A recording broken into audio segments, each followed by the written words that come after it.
नमस्कार प्रिय दर्शकों, नॉलेज कॉन्च चैनल में आपका फिर से स्वागत है। आज हम इंद्र शक्ति की मनोरम दुनिया में उतरते हैं, जो हिंदू पौराणिक कथाओं में देवताओं के राजा भगवान इंद्र से जुड़ी एक दिव्य शक्ति है। इतिहास महत्व जानने के लिए हमसे जुड़े और इस दिव्य शक्ति के विद्युतीकरण पहलू। भगवान इंद्र का राज्य। इंद्र शक्ति को समझने के लिए हमें सबसे पहले खुद को भगवान इंद्र से परिचित कराना होगा। हिंदू पौराणिक कथाओं में वो स्वर्ग के शासक और गरज, बिजली और बारिश के देवता हैं। उनका क्षेत्र दिव्य वैभव और शक्ति की दुनिया है। इंद्र शक्ति की उत्पत्ति। इंद्र शक्ति, जिसे अक्सर इंद्र की शक्ति के रूप में जाना जाता है, उस दिव्य ऊर्जा का प्रतिनिधित्व करती है जो स्वयं भगवान इंद्र से बहती है। ये शक्ति गड़गड़ाहट और बिजली के तत्वों के साथ निकटता से जुड़ी हुई है, जो शक्ति, साहस और स्वर्ग की शक्ति का प्रतीक है। उद्धरण चिन्ह। बाद के कई पुराणों में वज्र का वर्णन किया गया है, जिसमें कहानी ऋग्वेदिक मूल और ऋषि दधीचि की भूमिका से संशोधित है। देवों के राजा इंद्र को एक बार वृत्र नामक असुर ने देवलोक से बाहर निकाल दिया था। असुर को एक वरदान प्राप्त था, जिसके तहत उसे किसी भी हथियार से नहीं मारा जा सकता था, जिसे वरदान प्राप्त करने की तारीख तक ज्ञात था, और इसके अलावा लकड़ी या धातु से बना कोई भी हथियार उसे नुकसान नहीं पहुंचा सकता था।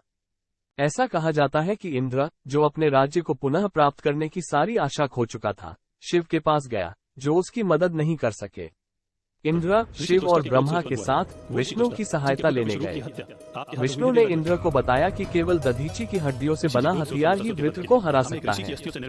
इसलिए इंद्र और अन्य देवता ऋषि के पास पहुंचे, जिनका इंद्र ने एक बार सिर काट दिया था, और उनसे वृत्र को हराने में सहायता मांगी। दधीचि ने देवताओं के अनुरोध को स्वीकार कर लिया, लेकिन कहा कि वह चाहते हैं कि उनके लिए अपना जीवन त्यागने से पहले उन्हें सभी पवित्र नदियों की तीर्थ यात्रा पर जाने का समय मिले।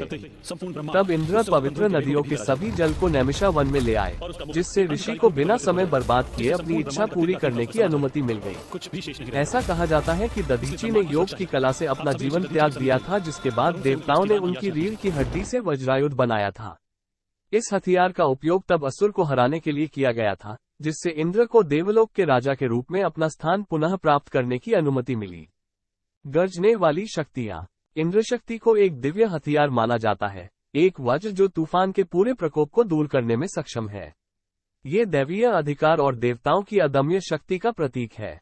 यह वज्र शक्ति बिजली की गति और विशाल विनाशकारी क्षमता के साथ हमला करती है। पौराणिक कथाओं में इंद्र शक्ति।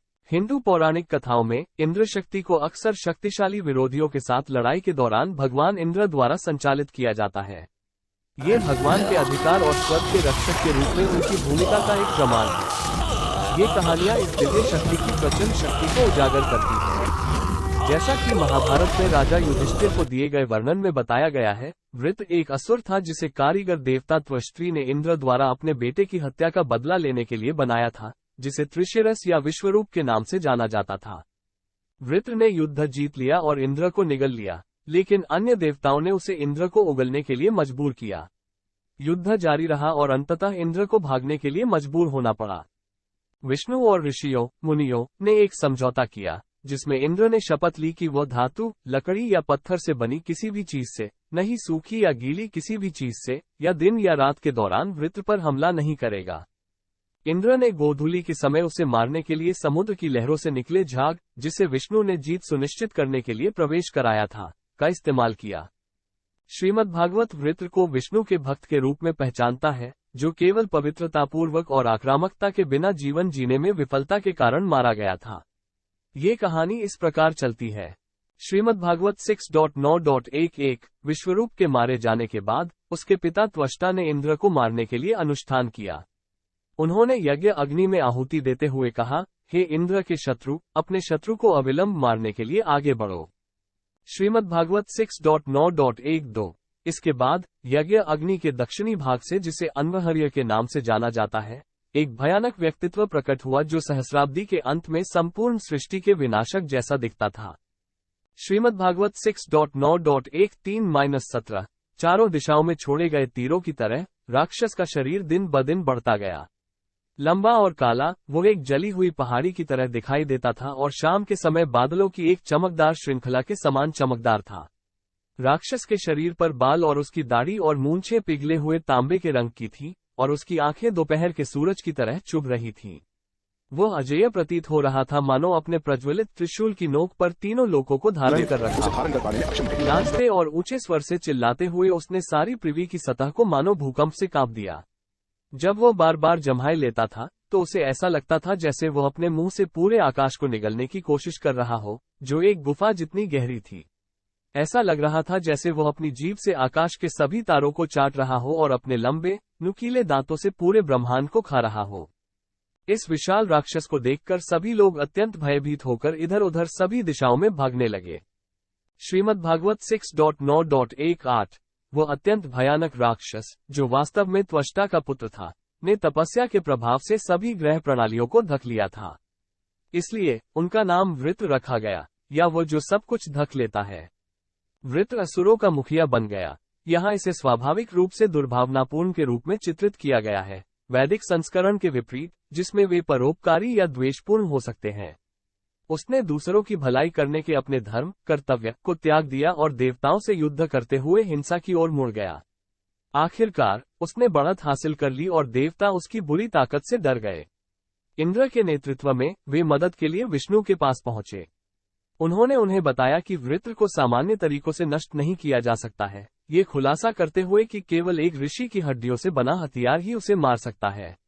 जब देवताओं ने किसी तपस्वी द्वारा अपना शरीर दान करने की संभावना के बारे में अपना संदेह प्रकट किया, तो विष्णु ने उन्हें ऋषि दधीची के पास जाने का निर्देश दिया।